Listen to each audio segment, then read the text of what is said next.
इमली की चटनी, खट्टी मीठी खट्टी मीठी खट्टी मीठी। इस तरह से मैंने इमली का ब्लॉक लिया हुआ है। 100 ग्राम है इसकी मिकदार। जो आप इमली का पैकेट लेते हैं उसके ऊपर ही आमतौर पे मिकदार लिखी होती है। तो जो मैंने पैकेट लिया 200 ग्राम का था, उसमें से 100 ग्राम मैंने इमली ले ली। और इसको मुझे गर्म पानी में भिगोना है। तो इसको शिफ्ट करती हूँ इस प्याली में। आधा कप गर्म पानी में इसमें ऐड कर रही हूँ। प्लेट से कवर करके इसको रख रही हूँ। गुड़ के छोटे छोटे टुकड़े कर लेते हैं।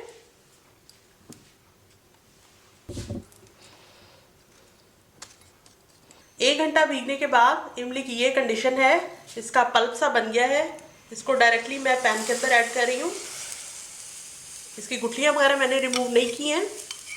गुड़ के छोटे टुकड़े काटे, ये तकरीबन 1 कप गुड़ है।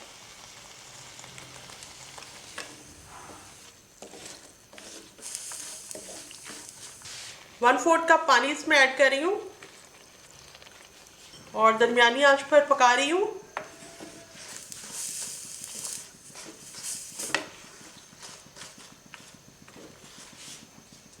इमली की चटनी को पकते हुए 4 मिनट का टाइम हो गया है। दरमियानी आंच पे मैं इसको पका रही थी। इंज करके 1 चाय का चम्मच काला नमक। हा स्वाद आ गया है। Mix mix. अब इसके ठंडे होने का इंतजार करते हैं कि ये रूम टेम्परेचर पे आ जाए। अब इस चटनी को छान लेते हैं।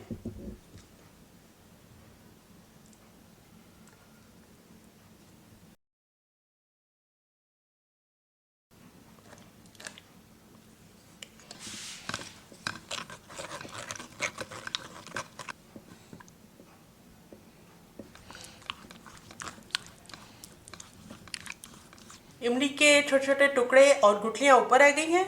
इसको डिस्कार्ड कर देंगे और ये चटनी हमारी तैयार है। इसमें हमने काला नमक डाला है, इसलिए 1 महीने तक बिल्कुल ठीक रहेगी। इमली की चटनी तैयार है और इसकी ये देखें, ये थिकनेस है, ना ये बहुत पतली है ना ये बहुत गाढ़ी है। अब तो कोई टेंशन ही नहीं रही। इमली की खट्टी मीठी चटनी बनकर तैयार है। हर तरह की चाट पर डाल के खाएं और मजे करें।